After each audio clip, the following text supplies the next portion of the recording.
No, takže toto je otváranie reproduktoru X-Mini, konkrétne X-Mini 2. Balíček je celkom pekný, taký oválny, nepríliš veľký. Uvidíme, čo je vo vnútri.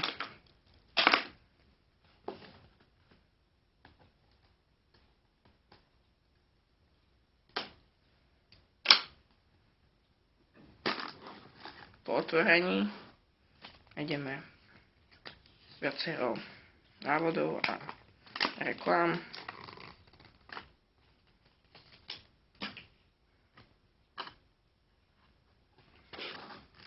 Ďalej je tu kábel.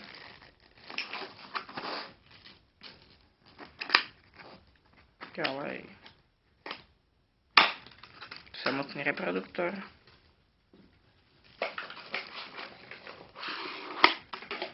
A taštička.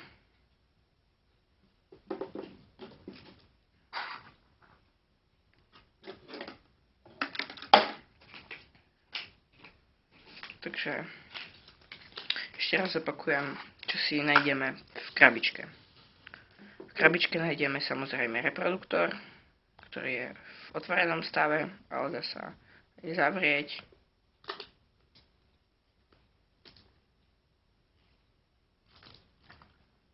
Takže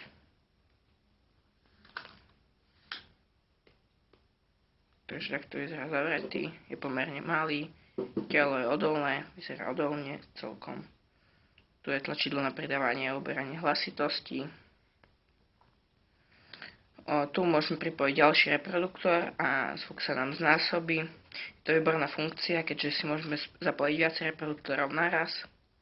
Týmto tu tlačidlom zapíname reproduktor. A tuto je vstup na nabíjanie a prehrávanie hudby aj z počítača. Takže si ho otvoríme. Opäť sám sa dá do tejto polohy. Takže reproduktor by sme aj mali. Ďalej je tu kapsička, do ktorej môžeme dať reproduktor a pohodlne ho nosiť so sebou.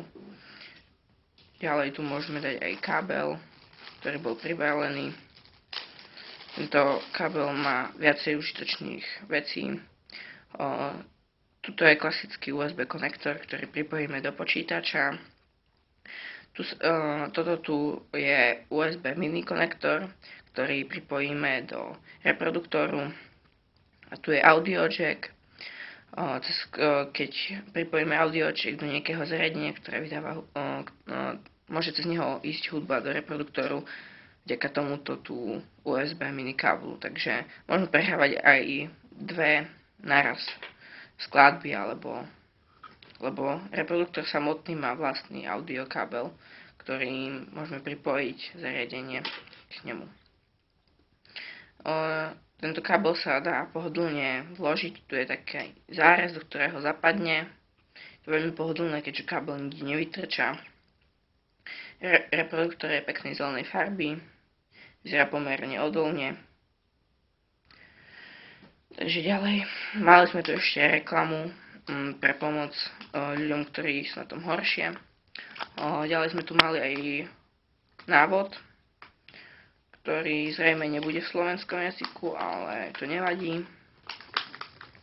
Nie je v slovenskom jazyku. Je tu napísané, že ako môžeme prehrávať z tohto reproduktora veci. Takže tu je napísané, že tento kábel, tento konkrétne, presne to, čo som vravel, že toto tu USB 2.0 sa zapojí do počítača,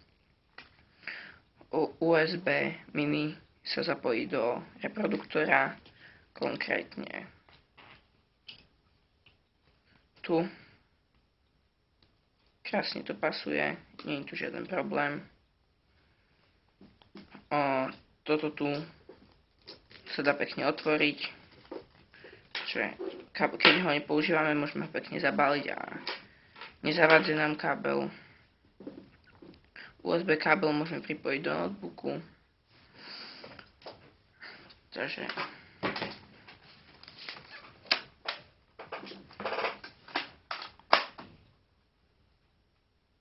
pekne to tu zapasuje.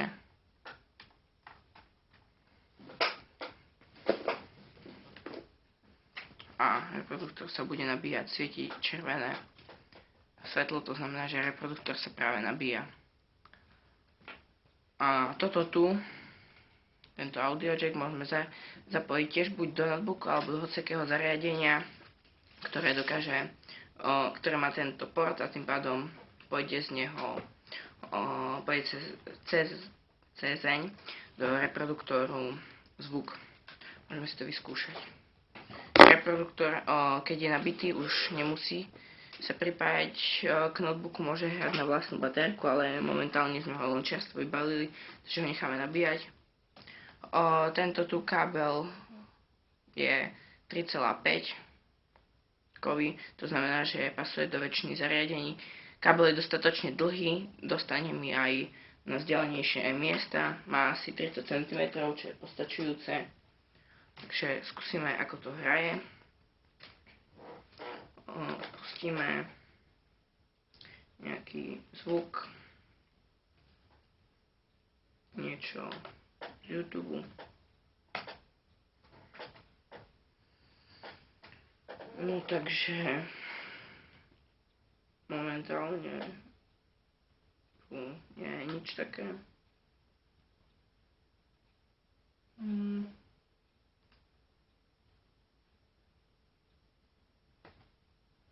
Toto tu vyzerá zaujímavo. Reklama od Lidlu. Skúsime, ako to bude hrať. Začneme od úplne najslabšieho. Reproduktor dáme na plno a hlasitosť budem regulovať na počítači. Reproduktor je na plno, ale na počítači je zvuk na minimum.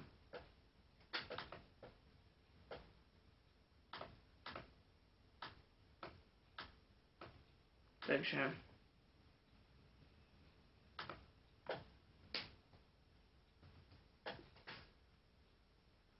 aha, teraz sa mi stalo, že nehral, pretože som ho zabudol zapnúť. Takže ho zapnem. Už teraz bude hrať. Teraz je na minimálnej hlasitosti, postupne budem zvyšovať. 2, 3, 4, 5, 6, 7.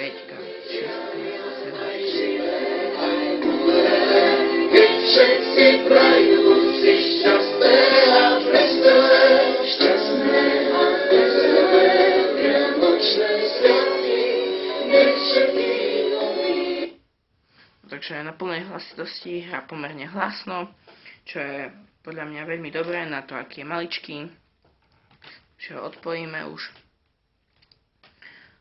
Takže so zvukom som veľmi spokojný. Odpojíme aj USB konektor od počítača. Keď sa nenabíja, svieti na modro. Keď ho vypnem, nesvieti vôbec. Takže tento kábel takisto odpojím od reproduktoru.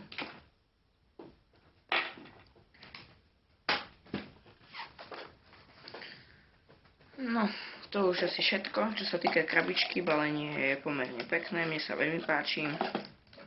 Tento reproduktor som už raz mal, balenie sa medzi tým zmenilo, ale je pekné, malé, nie je veľmi napchaté, ako to býva u väčšiny mobilných telefónov, že nedá sa už spätne poskladať. V tomto balení sa dá toto zariadenie spätne vložiť do krabičky bez žiadnych problémov. Všetko je tu miesta akurát, nie je tu žiadne veľa že niekde miesta je až príliš, niekde málo. Toto sú ocenenia, ktoré reproduktor vyhral, je ich pomerne dosť. Potom je tu, že reproduktor má priemer 40 mm, čo je pomerne dosť. Dokáže hrať až 12 hodín, to zatiaľ neviem potvrdiť, ale na to, že sme ho nabíjali iba chvíľu, vyzeralo, že hraje dosť, takže mohol by to zvládnuť. Buzzy jack je tá funkcia, ktorá znamená, že sa môže do neho pripojiť viac reproduktorov a tým sa efekt násobí. Expanded BXS, lepší zvuk má to, plný taký celkom. Potom batéria je ionová, už pomerne dobrá. Potom jack je 3,5 kový, takže s väčšinou zariadení bude pasovať, vôjde v pohode. potom nejaké parametre. Jeho váha je iba 83 gramov, čo môžem potvrdiť, je veľmi ľahký. Má výkon až 2,5 W, čo podľa mňa takýto malý reproduktor výborné. Skreslenie je menej než 1%, baterka má 400 mAh a má 5 V zároveň. Nabíja sa podľa krabičky 2,5 hodiny. Potom je napísané, do akých všetkých zariadení by pasovala, ale ako som povedal, bude pasovať do všetkého, čo má 3,5-kový jack. Takže tu vzadu je kód. Tento reproduktor sa dá zaregistrovať aj na stránku oficiálnu. X-Mini má vlastnú stránku, ak by niekto nevedel. A to už bude asi všetko. Ešte čo sa týka návodu. Na vode je napísané, čo všetko obsahuje tento reproduktor. Takže všetko ešte raz môžem spakovať. Obsahuje reproduktor, kapsičku, tu je čierna, materiál príjemný, je dobrá, môže sa v nej hocičo nosiť. Ďalej kábel, cez ktorý sa dá prehrávať, ale zároveň dá sa z neho aj nabíjať. A návod, ktorý mohol by byť v slovenčine, ale nevadí, lebo k reproduktoru nič také netreba ako návod. Čo sa týka, tu je tá Buddy Jack. A čo sa týka Buddy Jack, dá sa k tomu pripojiť hociaký reproduktor. Úplne všetky, nemusí byť od značky X-Mini. Hrajú všetky, toto už mám oskúšané. Je to veľmi dobré, len ak ten reproduktor, čo pripojíme, nemá Buddy Jack, musí byť na konci radu reproduktorov, lebo do toho, ktorý nemá Buddy Jack, sa už nedá zapojiť ďalší. Ale keď nemá Buddy Jack, môže sa zapojiť do Buddy Jacku. Takže z toho to je super. Ďalej tu je, ako sa zapína. Tu je, dá sa zatvoriť tak, že sa zatlačí a zatočí. To bezproblémové, to malé. Vo vnútri je zrejme spružina. Potom tu je ten kábel. Takže ďakujem za pozornosť. To by bolo všetko o reproduktore X-Mini. Ale musím podotknúť, že zvuk je naozaj úžasný na to, aký je maličký.